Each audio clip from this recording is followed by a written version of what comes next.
What is up, everyone? I am Brad from iBUYPOWER. Today we're going to be doing a quick unboxing video for one of our desktops. Things to look out for, things to keep track of, what some of the ports and plugs do, and how to control the lighting on your system, things like that. So I'll be opening the system, taking it out of its box, showing you all the accessories that come with it, pointing out some of the ports, and some common things to look out for with your new iBUYPOWER system. All right, so we're gonna go ahead and take the system out of its box. Cut the tape here.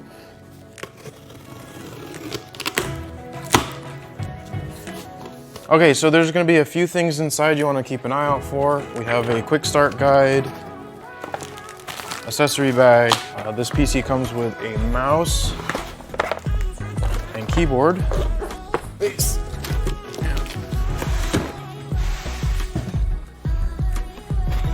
Go ahead and pull the protective foam off the sides of the system.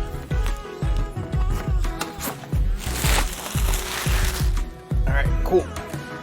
All right, so we got the PC out of its box. Before we take a look too much at the computer itself, we're gonna look at some of the things that we found in the box. First off, we have the accessory bag, the power cord for the PC, that's important, of course.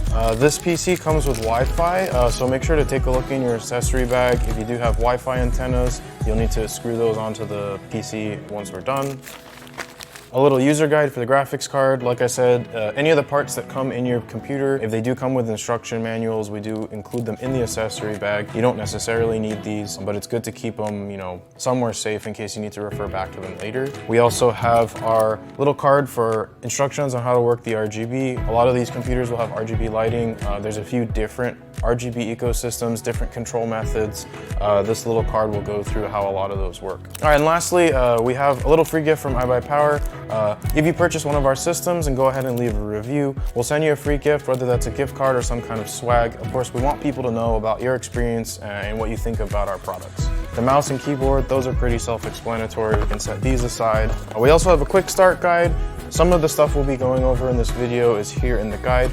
Just hold on to this. It's got some good information on it, including some information about the ports on the system. And if you do need to back up or reinstall Windows, there's some instructions there as well. Okay, now let's move on to the actual PC. So you'll notice here on the side, there's this big giant warning label. It's telling you basically there's a protective foam insert inside the computer that's protecting the various parts from jostling around during shipping. You need to make sure to remove that piece of foam before you turn the PC on. So we're gonna go ahead and remove the side panel from the PC. Most side panels will come off with a few screws at the back, and then you'll slide it towards the rear and the panel will come off. Set this aside somewhere safe. Most of our PCs do come with tempered glass side panels, so you want to make sure that you're not dropping these or putting something that's too heavy on top of it. Now you can see we have this foam insert. Like I said, you're just going to remove that. Make sure it's not getting caught on any kind of like wires or cables as you're pulling it out. Again, like I said, this is going to support the graphics card. It kind of keeps stuff safe during shipping. Okay, so after that, we're gonna take a look at the back of the PC. There's a couple of important things here.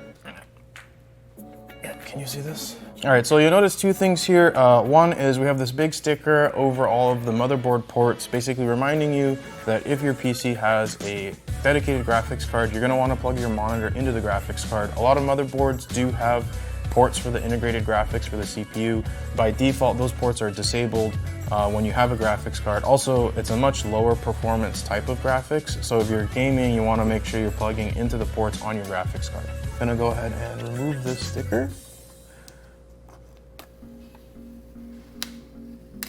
Also here, we have a little sticker covering the power plug on the power supply, kind of reminding you the same thing as the warning we saw on the side panel, to remove that foam insert before you plug in and turn on the PC.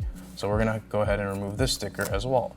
All right, so let's go ahead and take a look at the ports and plugs on the back of the PC. Starting here at the top, we have the connections for the Wi-Fi antennas. Not every PC will have these external connections for Wi-Fi, but this is pretty common nowadays. Again, remember to find the antennas that we had in our accessory bag and screw those in there. Below that, we have the legacy PS2 ports for keyboard and mouse. Not every system will have these as well, but it will give you a little bit of support for those older keyboards and mice. Then we have are blue USB 3 ports. There's 2 sets of those, 2 here, 2 here. In between, we have an HDMI port. Again, I mentioned before, if you're plugging in monitors, you want to make sure to plug into your video card ports, which are down here, because this port will be disabled. On this card in particular, we have 1 HDMI port and 3 display ports. HDMI and display port are the current modern display cables. Depending on what monitor you have, you may not have one or all of these ports. DisplayPort and HDMI can both be adapted to a bunch of other different kinds of ports. So just keep an eye out. You may need to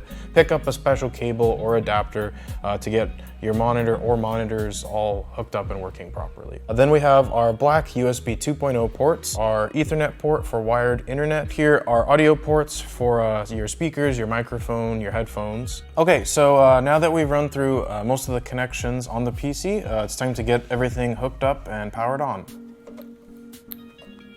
Some USB plugged in here.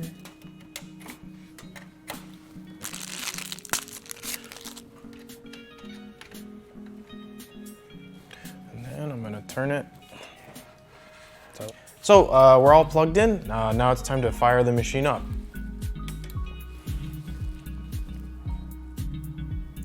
So there's a few things that we do recommend you do when you first get the machine started up. Of course, you're gonna have to go through and create your Windows user ID, set up some of your personal settings.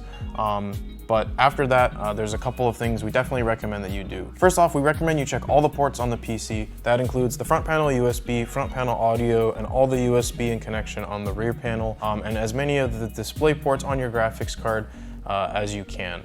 This will make sure that, in the future, if you do need to expand and, add anything, you don't suddenly run into, a dead port or, something that was loose or disconnected. Just want to make sure everything's working right on day one. A lot of people ask us, what kind of software should I download? Actually, the thing we recommend, whatever game you were hyped about playing or a game that you have been playing, go ahead and install that one right away.